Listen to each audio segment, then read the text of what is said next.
Now, Corey, I want to ask you a rather open-ended question, which is why do you think Albo is falling so fast? We all know that first-term governments have wobbles, but as even the Redbridge people are starting to say, the runway is running out very quickly because once the perception kicks in that, say, you don't have empathy, as the polls told us about the previous government, or you are incompetent, as the focus groups tell us about this government, you can't undo it. It doesn't matter how much bribing, it doesn't matter how much chatting, it doesn't matter how many slogans you come up with. If they don't think you're up to the job, you're not up to the job. Yeah, Paul, there's a lot of reasons why, but essentially it comes down to this. I think it's because Anthony Albanese is a phony. He's pretended to be everything that he's not in order to get the job. I don't think he's the sharpest tool in the shed, so that's the first thing. But secondly, he was always of the hard Labor left. He then pretended he was some sort of sensible centrist or some moderate in the Labor Party. That's not true. He did the classic things, lost a lot of weight in order to be more presentable, but it didn't sort of cover up the laziness that's attached to him as a politician. He was more interested in drinking beers and DJing than actually dealing with the hard things. And remember, his mantra was always about smashing Tories, fighting Tories. That's what he wants to do. He's a class warfare animal. And now he's in the top job and he's made all these promises. He can't deliver on it because his team is incompetent. They're all chosen because of factional hacks or some sort of allegiance to a union. And the country's going backwards. And you know what? He doesn't care. He's on a plane at 30,000 feet. Leaders don't lead from 30,000 feet. They lead from the front, and they front and centre and level with the Australian people. And he's not doing any of those things. Yeah, Hollie, different version of the question to you, though, which is that obviously the general arc of Australian politics is that we fall out of love with the government and then we just start to get frustrated, then we start looking for an alternative and then they start to commit to the alternative.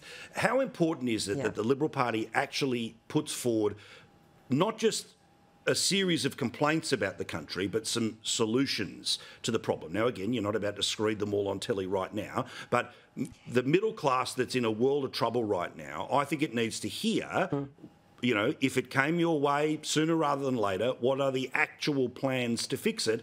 Because I think otherwise, you get what happened to the Republicans in the midterms, which is, no red wave turns up because all that was on offer was a whole series of reasons why you shouldn't vote for the current mob. At what point does the Liberal Party have to be able to look people in the eye and say, this is what changes if you change the government? Yeah, and look, I think there's two parts to that question. I mean, when we lost government, it was only 18 months ago.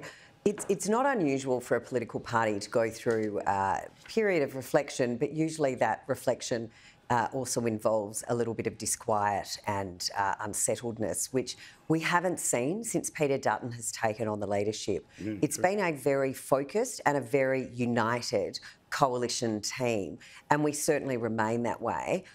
There was a lot of talk earlier in the year that Albanese might go early to an election next year before WA and Queensland had their state elections. I think that's passed. I think he's going to hang on for as long as he can. So we're probably still 18 months away from the next election. So we absolutely agree and are preparing policies that we will take to the Australian people. I accept, and we all accept, that it's not enough to say, look at how bad they are. And in fact, I don't even think we need to say it at the moment. Every Australian is feeling it in their hip pocket, and yet when they look for some leadership, there's none to be found. So Australians are already starting to see the gross incompetence of this government. We will certainly be putting forward over the next 12 to 18 months, so you'll start to see it from next year. We're probably not going to do a big dump on Christmas Eve of policies, we'll probably let everyone have a bit of a break. But from next year, I'm sure you'll start to see our alternative policies rolling out, and you'll see what an alternative competent government will look like under Peter Dutton versus this rabble.